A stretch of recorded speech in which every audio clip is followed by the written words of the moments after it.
Latitude is a unique location that celebrates culinary diversity, trying to feature different foods from around the world. We truly wanted Latitude to be a destination. The menu that we serve here is standalone. The food that we're going to be serving here is the only place you can get it, and it's definitely worth coming from wherever you are to come here and eat.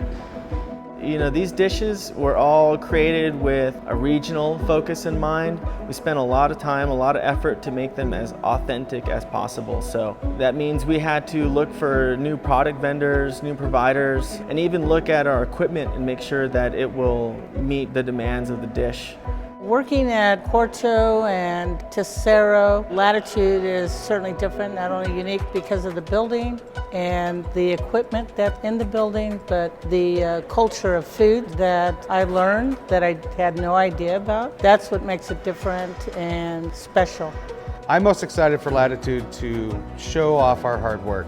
We've been researching for about the last year, testing for almost a full year. We've put a lot of work, a lot of love, a lot of time, a lot of energy into this project, and I want the students to take away a wow factor that they can't believe that we're serving this great of food here on campus. I hope Latitude brings a sense of familiarity to some of our students, perhaps from abroad, and I hope it challenges other students to try a cuisine they've never had before. We've got a menu and a program in place to get us started, but really that's just a jumping off point. There's so much more we can do here, and provided we're well received by the rest of the university, who knows where we'll be in a couple years.